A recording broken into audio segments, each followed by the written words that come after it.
Hello students, तो twelfth physics chapter magnetic effect of current and magnetism का next lecture. और इससे पिछले लेक्चर में हमने पढ़ी थी force on a charge particle in a magnetic field F M equal to be Q V cross B. ठीक है, और उसका मैग्नीट्यूड निकाला था F magnetic force equals to Q B B sine theta.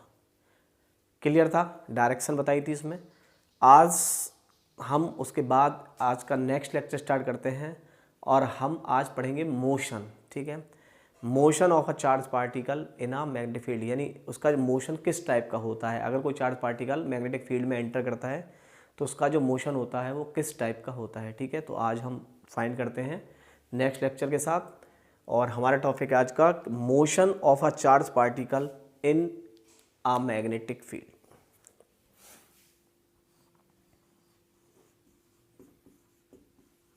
Motion of a charged particle in magnetic field। ठीक है, जब भी कोई चार्ज पार्टिकल मैग्नेटिक फील्ड में एंटर करता है तो उसका मोशन किस टाइप का होगा और उससे हम देखिए क्या क्या निकालना पड़ेगा आपको। तो motion of a charge particle in magnetic field, तो पहले कि if a charge particle in a magnetic field तो इट एक्सपीरियंस ए फोर्स। ठीक है,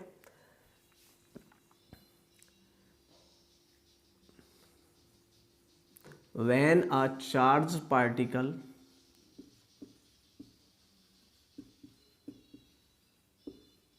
इन a magnetic field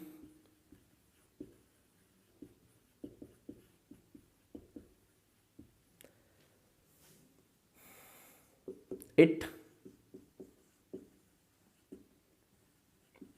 experience a force and the magnitude of this force is Fm is equal to q v cross b। this is the vector form and magnitude is equal to q v v sin theta. ठीक है, ये force लगती है अगर कोई charge particle magnetic field के अंदर होता है। वेक्टर में लिखेंगे तो F M equal to Q V cross B और उसका मैग्नीट्यूड निकालेंगे तो Q B B sine theta. Theta is the angle, theta is angle between B and V. ठीक है, थीटा क्या है, बी और वी के बीच का एंगल होता है। क्लियर है, चलिए जी और बात करते हैं। अब यहां पर हम केस पढ़ते हैं थोड़ा कि if case first, if theta is equal to zero. ठीक है, अगर थीटा जीरो है या थीटा 180 है। ठीक है, तो देखिए F M is equal to Q V V sine zero, then F M is equal to zero और F M is equal to Q V V sine 180। Sine 180 is also zero, that is in दोनों केसों पे जो force है वो zero होगी। तो इसका मतलब है जो पार्टिकल है will move in a straight line. ठीक है, तो पार्टिकल का मोशन कैसा होगा, मोशन ऑफ अ पार्टिकल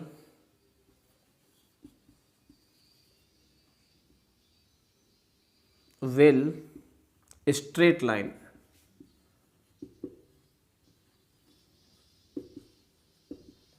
ठीक है, अगर थीटा जीरो है या थीटा 180 है तो जो पार्टिकल है उसका मोशन कैसा होगा, स्ट्रेट लाइन। क्लियर है ये चीज। चलिए सेकंड कंसेप्ट पढ़ते हैं। If theta is equal to 90, यानी बी और बी में एंगल 90 हो तब क्या होगा, देखिए। ठीक है, नोट कर लीजिए यहां तक।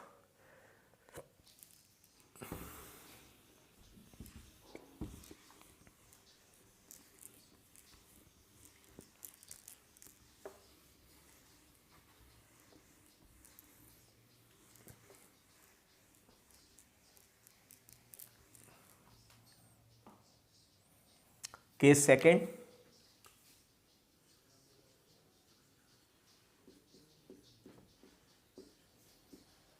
If theta is equal to 90 degree, ठीक है, इसका मतलब हमें समझ में आ रहा है कि V परपेंडिकुलर है B के, ठीक है। तो मैग्नेटिक फील्ड बना लीजिए,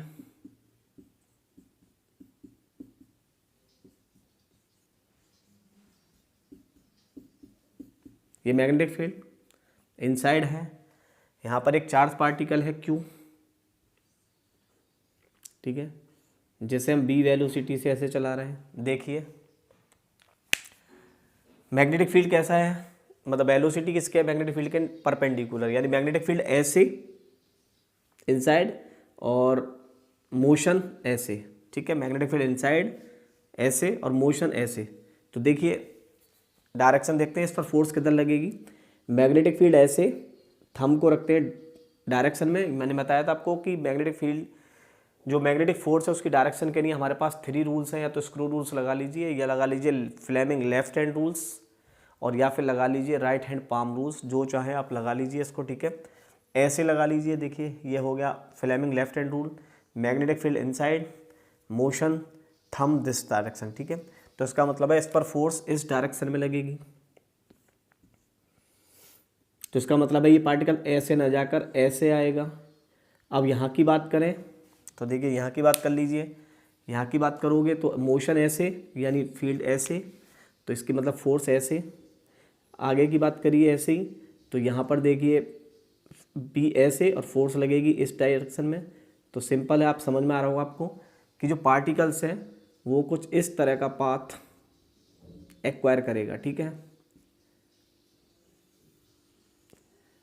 पार्टिकल का मोशन सर्कुलर मोशन हो जाएगा कुछ इस तरह का, ठीक है भाई। देखिए चार्ज पार्टिकल सपोज करो ऐसे चल रहा है V वेलोसिटी से, तो क्या करेंगे ऐसे ऐसे, देखिए फोर्स ऊपर की तरफ,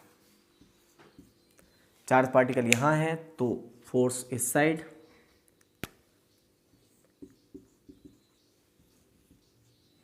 ये ऐसे।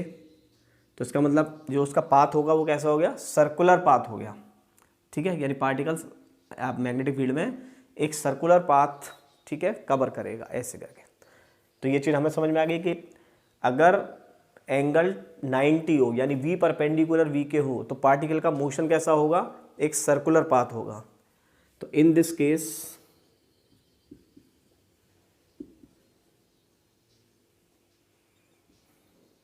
Motion of particle is circular, ठीक है, एक सर्कुलर पाथ बना लेगा। तो अगर ये सर्कुलर पाथ बना लेगा तो इसमें बहुत कुछ हमारे जो हैं पॉइंट्स होंगे जिनको हमें फाइंड करना है। तो हमें क्या फाइंड करना है, अगर ये सर्कुलर पाथ बना रहा है, ठीक है, सर्कुलर पाथ, तो आपसे पूछेगा कि find radius, time period, frequency,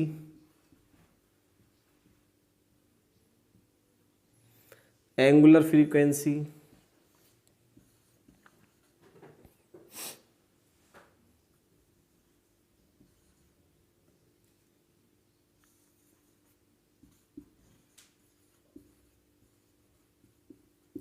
ठीक है, एटसेट्रा ETC।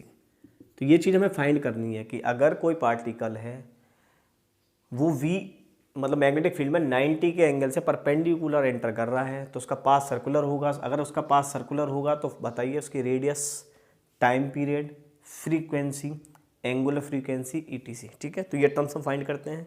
तो देखिए ये एक हमने टर्म्स पढ़ रखा है कि if a particle is moving in a circular path,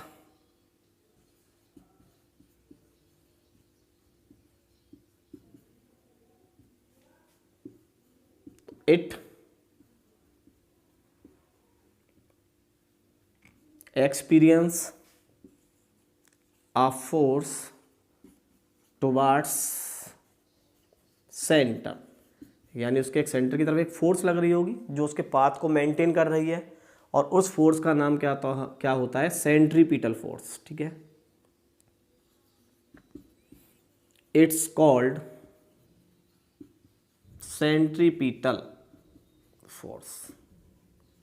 आ रहा है समझ में भाई? अगर कोई सर्कुलर पाथ में कर रहा है तो उसका आपको पता है towards the centre along the radius कौन सी फोर्स लग रही होगी, सेंट्रीपिटल फोर्स। सेंट्रीपिटल फोर्स होती कौन सी है, F equal to M B square upon R. ठीक है, या M R omega square angular में लिखोगे तो सिंपल है कि ये जो फोर्स है और ये फोर्स इक्वल होगी तभी ये सर्कुलर पाथ मेंटेन कर रही है।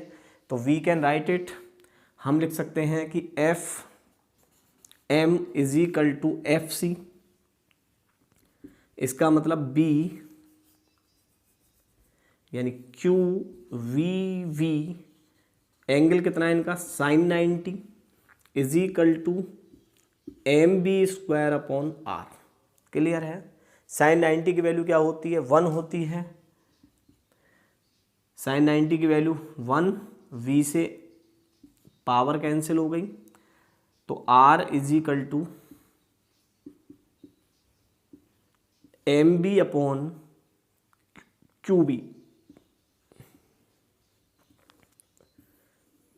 This is the terms of radius M B upon Q B. तो हमें रेडियस फाइंड करनी है, तो M B upon Q B. ठीक है, एम क्या है, mass of the particles, V क्या है, velocity of the particles, Q क्या है, charge of the particles, and be the value of magnetic field. Clear है?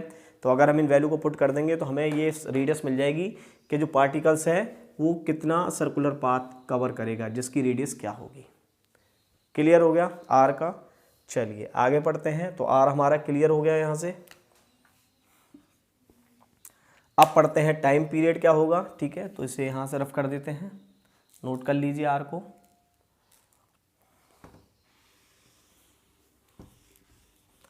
तो R is equal to M B upon Q B.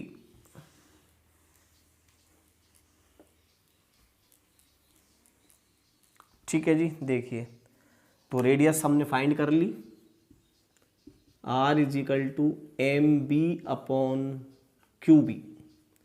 चलिए जी time period की बात करते हैं। तो टाइम इज इक्वल टू क्या होता है, distance upon speed. Distance it is the circumference of the circle, it is the circumference of the circle, that is 2 pi R upon V. Time is equal to distance upon speed. ठीक है, तो यहाँ से हम समझ में आ रहा है आपको, स्पीड की वैल्यू रख सकते हैं। तो यहाँ से स्पीड की वैल्यू क्या हो जाएगी, अगर हम यहाँ से v की वैल्यू निकालें तो यहाँ से देखिए v की वैल्यू आ जाएगी आपकी R Q V upon M, R Q V upon M. So putting here 2 या आर की वैल्यू रख दीजिए यहाँ पर, तो टाइम की वैल्यू आ जाएगी। ठीक है, दो कंडीशंस में आप रख सकते हैं चाहें तो, जैसे चाहें।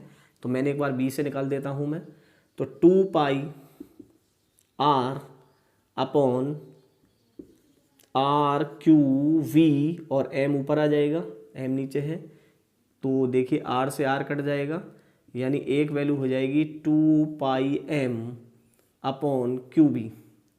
और चाहें तो इस वैल्यू को हम ऐसे भी देख सकते हैं, 2 पाई आर की वैल्यू यहाँ से उठा कर रख लीजिए, M B upon Q B into we.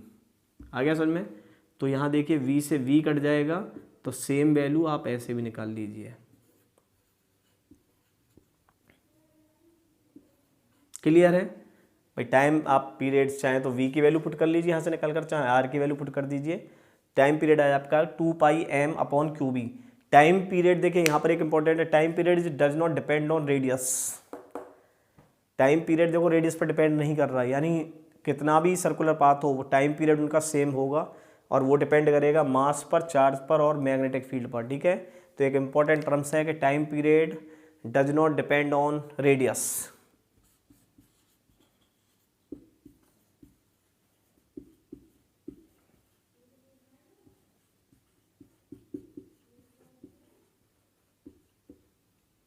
Depend on radius. Clear? चलिए जी टाइम पीरियड हो गया, और क्या निकालना है, फ्रीक्वेंसी निकालनी है। चलो फ्रीक्वेंसी निकाल लेते हैं। फ्रीक्वेंसी इजिकल टू जानते हैं 1/t होता है भाई, फ्रीक्वेंसी इजिकल टू 1/t होता है। फ्रीक्वेंसी क्या होता है, number of round in 1 second, ठीक है, number of round in 1 second. T की वैल्यू को यहाँ पुट कर दें तो यहाँ से हमें फ्रीक्वेंसी मिल जाएगी f equal to 1/t, 1/t यानी 1/2πm अपॉन QB, QB ऊपर आ जाएगा तो ये हो जाएगा QB अपॉन 2πm। क्लियर है, ये फ्रीक्वेंसी हो गई हमारी। अच्छा, angular frequency, angular velocity, angular velocity omega, omega equal to 2πf, ठीक है, 2n पाई, फ्रीक्वेंसी के टर्म्स में पढ़ा है हमने। तो इसको हम अगर यहाँ पुट करें तो that is 2π QB upon 2πm, ठीक है। f की वैल्यू पुट कर दी हमने 2 एंड QB अपॉन 2πm, 2π से 2π कैंसिल तो ओमेगा आ गया QB/m। क्लियर।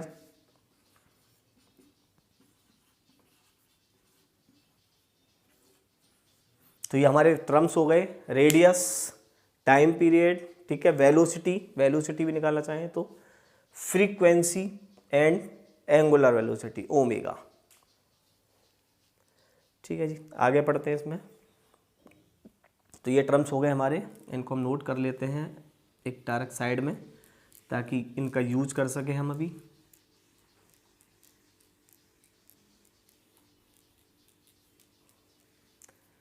ठीक है, तो V आ गया हमारा और T आ गया 2πm अपॉन QB, ठीक है। फ्रीक्वेंसी आ गई हमारी QB upon 2πm,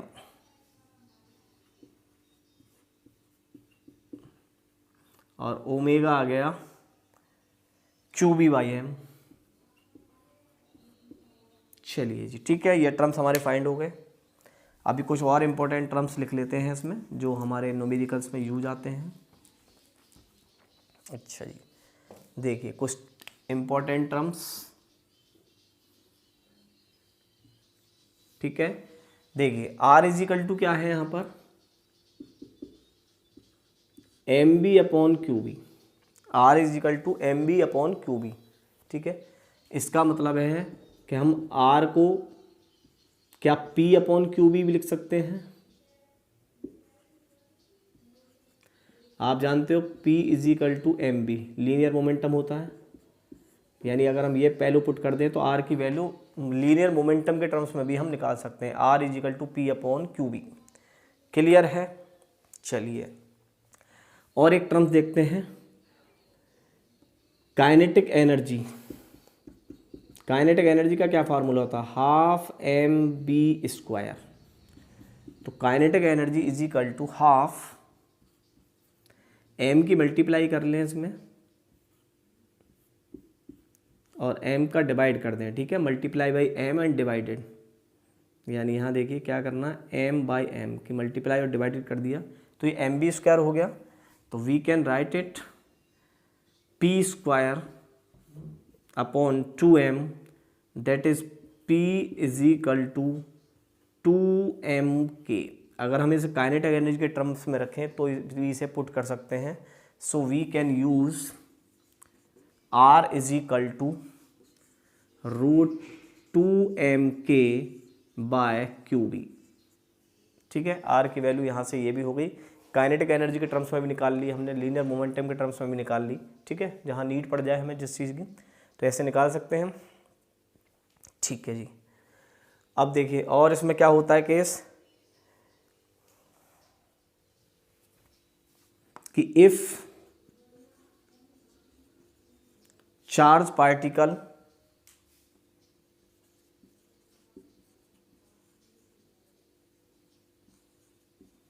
is accelerated through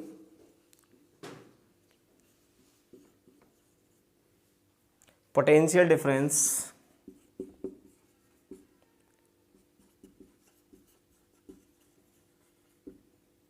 QB, ठीक है, पोटेंशियल डिफरेंस सेट कर रहा है तो हम W इजिकल टू जान,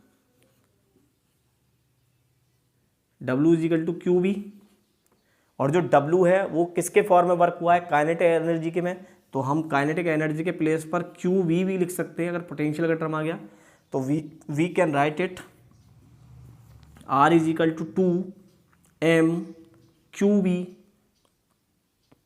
अपॉन, इसको इनसाइड लेंगे, ठीक है, देखिए तो Q square upon B square करना पड़ेगा, भाई इनसाइड में लेना पड़ेगा रूट में, तो Q square upon B square, और इससे एक पावर कट जाएगी इसकी, तो आर की वैल्यू हो जाएगी रूट में 2mb upon Q B square. Clear है? तो आर की वैल्यू आप चाहें तो इस टर्म में भी निकाल सकते हैं पोटेंशियल के टर्म्स में, यहाँ पर भी पोटेंशियल है क्यू बी, ठीक है, V इज पोटेंशियल। तो क्लियर है सब टर्म्स हमारे, और सिंपल है कि फॉर्मूले जो न्यूमेरिकल्स आएंगे वो तो इन्हीं के बेस पर आएंगे, तो आप इजीली वैल्यू पुट करके रख सकते हैं। मैं एक दो कुछ अलग टाइप के आपको न्यूमेरिकल्स बता देता हूँ, ठीक है, कैसे पूछ लेता है, तो इस कंसेप्ट को आप नोट डाउन कर सकते हैं। और देखिए इसमें मैं एक तो न्यूमेरिकल्स आपको बताता हूँ कैसे करने हैं आपको, बाकी आपको पता है कि सिंपल वैल्यू मिलेंगी आपको, वैल्यू रखने के बाद आप radius, time period, frequency, angular सब चीज़ निकाल सकते हैं, ठीक है। देखिए क्वेश्चंस कैसे होता है, time spend in a magnetic field, यानी कोई चार्ज पार्टिकल है,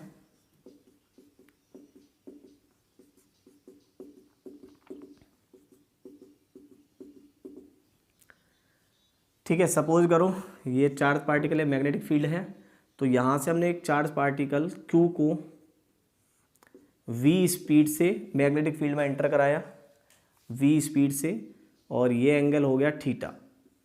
क्लियर? तो ये थीटा है तो ये भी थीटा। तो चार्ज पार्टिकल आपसे पूछा है टाइम स्पेंट, इसमें कितने time spent of charge particle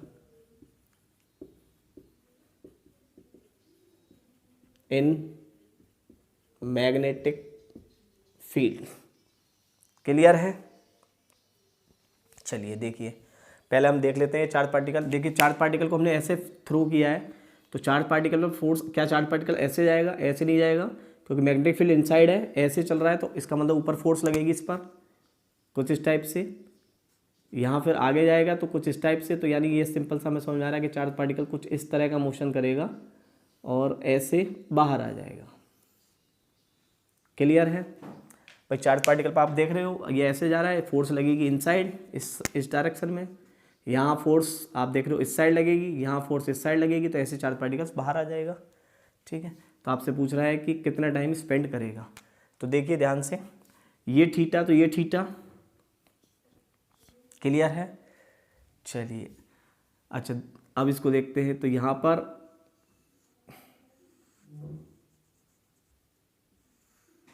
ठीक है भाई, ये ज़रूरी नहीं है कि ये सेमी सर्किल हो, भाई सेमी सर्किल पॉसिबल नहीं है, क्योंकि हो सकता है थीटा एंगल छोटा हो तो वो बहुत जल्दी निकल आए। इसका मतलब है this is the centre of circle. ठीक है, this is the centre of circle, यानी ओ क्या है? O is the centre of circle. Clear भाई? थीटा इज डिपेंड, थीटा को थोड़ा सा बड़ा कर देंगे तो एंगल थोड़ा और बड़ा हो जाएगा, थीटा को कम करते जाएंगे तो एंगल बड़ा होगा, तो सर्कल बड़ा हो जाएगा। थीटा को जितना बढ़ाएंगे उतना सर्कल छोटा हो जाएगा, इतना सर्कल छोटा होगा तो सेंटर बाहर की तरफ आ जाएगा। ठीक है जी, ये थीटा, और ये हमें ज्योमेट्री पता है कि ये निकलेगा किससे? ये थीटा से ही बाहर निकलेगा। ये थीटा तो ये थीटा, देखिए सही है। अच्छा ये देखिए यहाँ से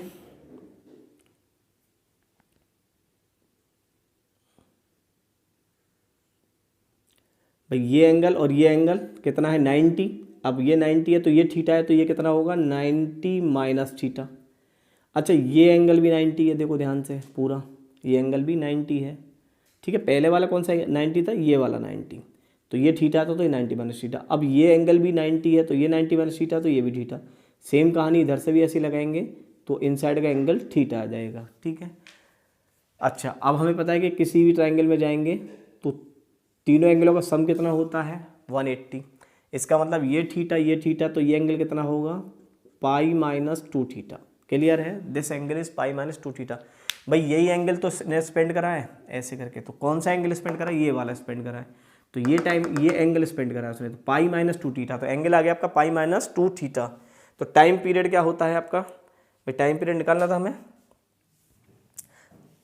तो टाइम पीरियड हो गया t इज इक्वल टू, आपने पढ़ा था 2 पाई m अपॉन क्यू बी। ये टाइम पीरियड कौन सा था, ये टाइम पीरियड था कि जब आपका पार्टिकल पूरा 360 का रोटेट कर जाए, आगे समझे, पूरा 360 रोटेट कर जाए, दैट इज 2 पाई।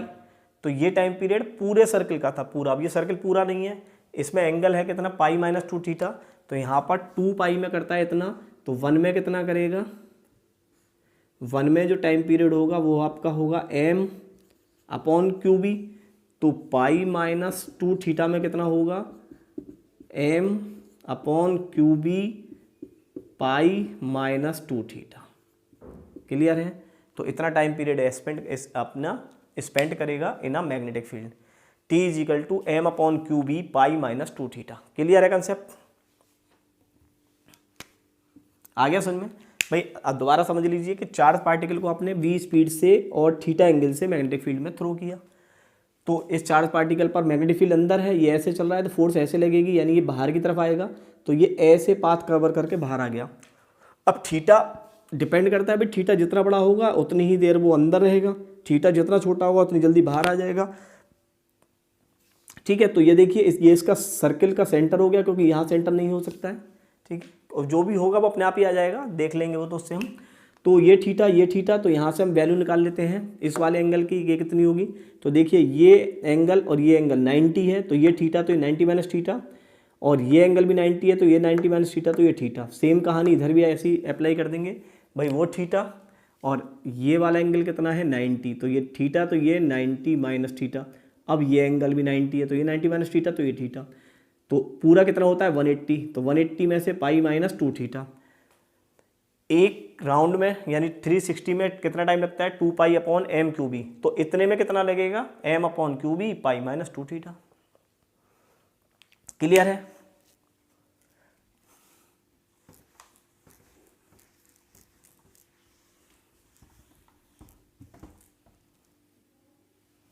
और देखिए कि सपोज और एक क्वेश्चन और कर लेते हैं ताकि ये आपका डाउट और क्लियर हो जाए।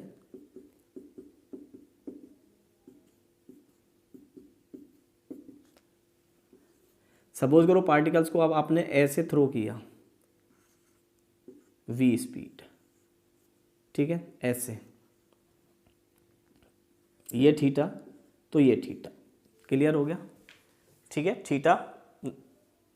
अब देखिए, अब पार्टिकल्स ऐसे जाएगा, पार्टिकल्स आपको समझ में आ रहा है कि ऐसे जाएगा तो इस पर फोर्स ऊपर लगेगी, फिर ऐसे जाएगा तो इस पर फोर्स इधर, तो ये पार्टिकल्स कुछ इस तरह का मोशन करता हुआ बाहर निकल जाएगा।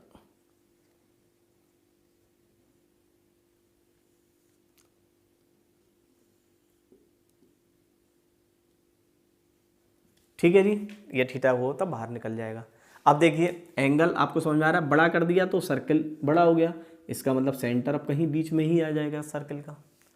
क्लियर है, सर्कल का सेंटर अब कहीं बीच में ही आ जाएगा, इस साइड। अब इस साइड नहीं आएगा क्योंकि सर्कल बड़ा बनना है। अब इस एंगल को ले लीजिए, चलिए जी सेम कहानी ले लेते हैं।